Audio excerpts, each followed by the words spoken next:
Alex, I don't know if you can understand this or not, but if you had been in my church when I was 14 years old and you had sung that song, it would have transformed my life. And that's what you did for us today. Yes. Thank you.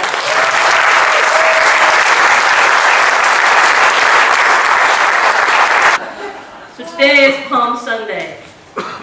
For all these weeks of Lent, we have been coming out with Jesus on his journey of coming out. Not as a gay man, but coming out into the fullness of who he was. Which is what coming out is. No matter what your sexual orientation, no matter what your gender, no matter what path of life has brought you here, all of us are on a journey of coming out. That is why we were born. We're placed on this earth to come out throughout our life about the truth of who we are, whatever that truth is. And we find God leading us there at that truth. So whoever you are here today, no matter where you're from, no matter what your sexual orientation or your gender or what brought you here, welcome to our journey of coming out with Jesus. That nearly culminates. There's one more big coming out, and I'll bet you can guess what it is. But it nearly culminates on this day, Palm Sunday, when Jesus sings his own song, because it's the one God gave him to sing. Will you pray with me, please?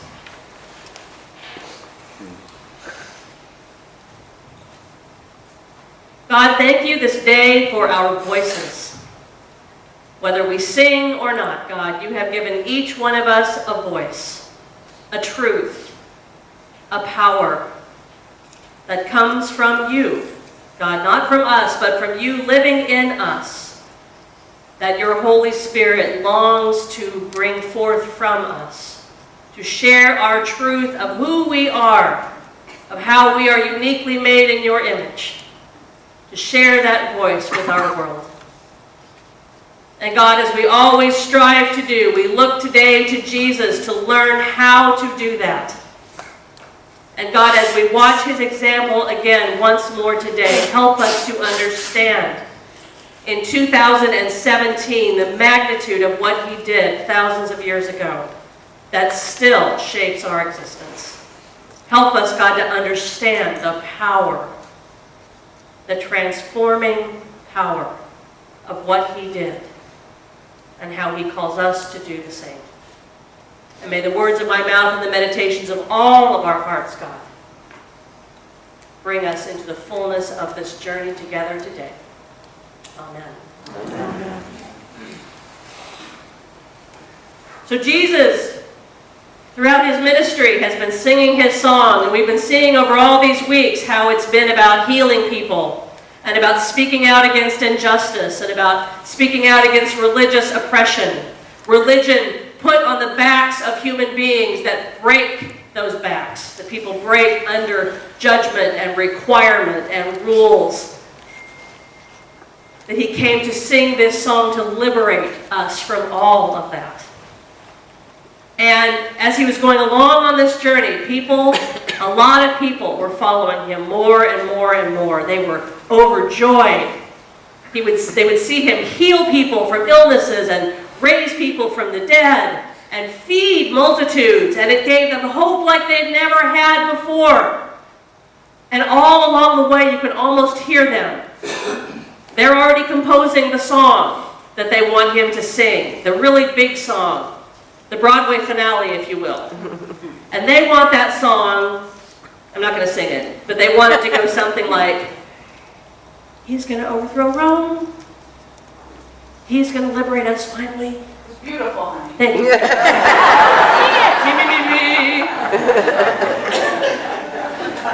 We're going to be on top. The disciples who followed him, we're going to be the big people. Jesus is going to do it. Glory, hallelujah, yay! It's all going to be great. That's the song they wanted him to sing. And so here it is. It's Passover, the great festival of liberation for the Jewish people. And especially when you were under the tyranny of a brutal, brutal dictatorship like Rome was at the time. Passover is especially important. It's the time when you are really feeling your oats. It's the time when you're saying, yeah, this Jesus guy, we're almost there. It's going to be great. Revenge. And the Romans are getting really nervous. They're looking around. They're bringing in more and more soldiers. Got to keep the peace. Got to keep people, in their place during Passover. And the crowds are already humming that tune. It's going to be great. We're ready for Jesus to come in. We're ready. They're ready to sing that song when he rides into Jerusalem on that big warrior's steed, that big sword, his legions behind him to overthrow Rome once and for all. They're ready. They've got their palms. They're ready to greet him. They wanted him to sing that song because across town on the other side of Jerusalem, Rome was already preparing with its great, big, huge orchestra to drown everybody else out with their song. On the other side of Jerusalem, Rome was coming in with legions of soldiers and chariots pulled by huge horses and big legions of gladiators. Woof! And they're coming in and they're rousting people out of their homes and they're saying, get out in the streets and cheer us on. Make it look like everyone loves us, that we really are the ones people want. This is what Rome did all the time. They would go into places they conquered and they would bring their huge parade of military might in and they would force people at spear point to go out and cheer for them, to make it look like a huge celebration. Everyone singing, hailing Rome. That's what Rome was doing across town in Jerusalem. So the Jews that are following Jesus, they're all ready for him on the other side of town to say, yeah, our parade's going to be bigger. Jesus' pride parade is going to be bigger. But Jesus sings his own song. And the song he sings isn't on the back of a huge war horse pulling a chariot while he holds his sword. His pride parade begins with him, not just on a donkey, which is bad enough. But the Gospel of Matthew alone, of all the Gospels, tells us it's a donkey, a mother donkey with her baby. Really? How much more vulnerable and feminine can you get? A mother donkey and her baby. This is our conquering hero. This is the one we've been waiting for. Really? Well, okay, let's cheer. Maybe there's something we don't know. Maybe it's a Trojan horse kind of thing, a Trojan donkey. Hosanna, blessed is the one.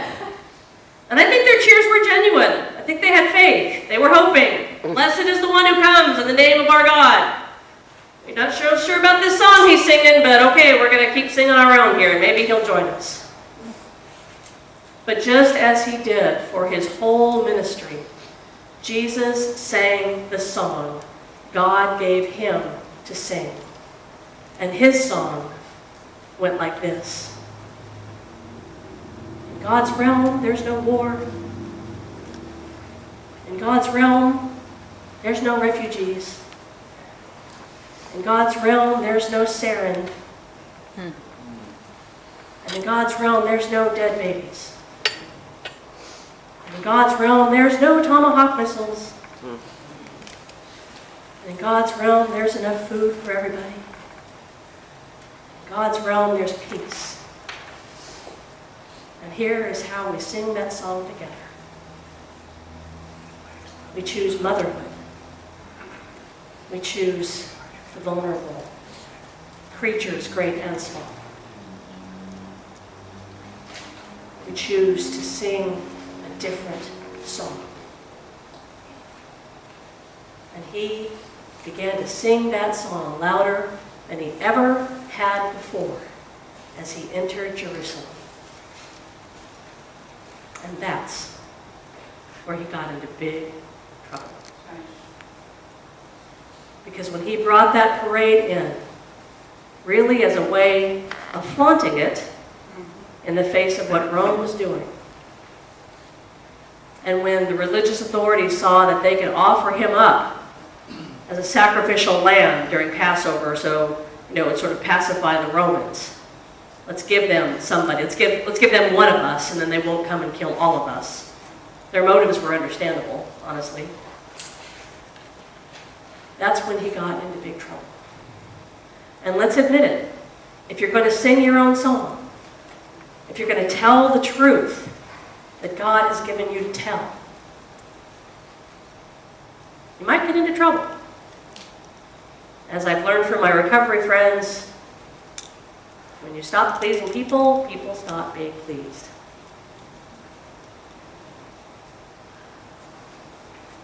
But we have to remember that the song Jesus began to sing and the song they tried to stop doesn't get stopped, does it? Because what happens a week from today? Resurrection has the final say. And Jesus was able to have that power because of that journey, because he sang his own song no matter what. Can you imagine the amount of shame that was heaped upon him by the disciples and by all those people who were so disappointed? Why can't you be what we want you to be? Why won't you make us proud? Why won't you do it our way? Why won't you be someone you are not? And Jesus said, I can't. This is who God made me to be. This is my calling. This is what I've been given to do. This is the way I'm going to do it. And you may try to kill me, and you may think you have, but guess what? You're not going to be able to. You still had to go through the crucifixion, but it never has the last word. And when you and I tell the truth of our lives, when we sing our song, no matter who tells us we're supposed to sing something different, no matter who wants us to be different than who we are, when we do that, we might experience crucifixion. But I guarantee you, my brothers and sisters, it never has the last word. Can I get an amen on that? Amen. It never has the last word, because you cannot go through something like that and not have God lift you up with new life. The two go hand in hand. Singing your own song and being resurrected, being reborn. That's what coming out is all about. So today, we are called to sing our own song with Jesus. And at MCC, we've been doing that for a long time, singing our own song. And boy, is it a unique song. It's an awesome song. Not one that everyone wants to sing, but it's a beautiful song. And it's a song sung by all of us together. What is your song today? What is my song? What is God calling you to come out about? Whatever it is, it's about throwing off shame. Whatever you're holding inside that makes you ashamed, that's not your song. The truth of who God made you to be, a person living without shame, that is your song. If you are carrying family secrets, those are not your song. Amen. Your family secrets, your family wounds are not your song. Your song is who God made you to be through those. And who God made all of us to be is whole and loving and giving and committed to giving away God's love in all the ways we can. That's our song. But each one of us has a unique way to do it. And Jesus calls all of us today, join me in singing without shame, without fear. It may have difficult consequences at first, but resurrection is always the end. I need to wrap up this sermon because we have wonderful things still in the service, but I just have to say, every single time I preach, I see faces. And I know the stories behind the faces. And there's never time to touch them all. But I so want to.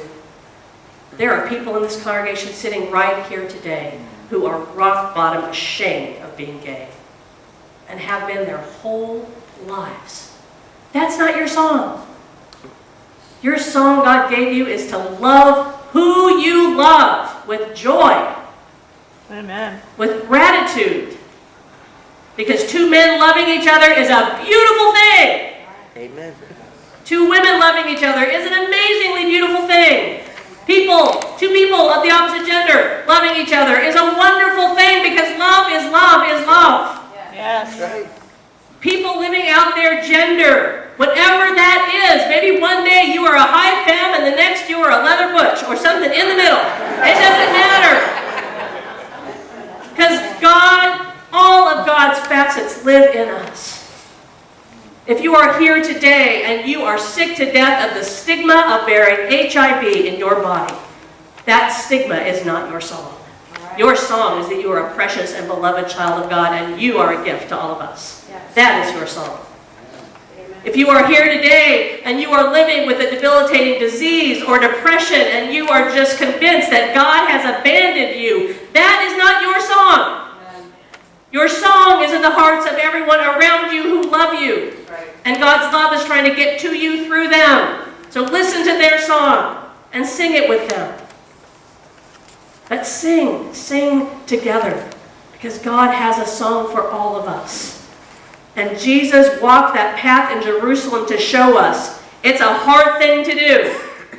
It is not easy, and this week ahead will not be easy. It never is. It takes courage and resolve and strength and one another. It takes everything in us, and where it gets us to is resurrection. You have to go through this stuff to get to the resurrection part.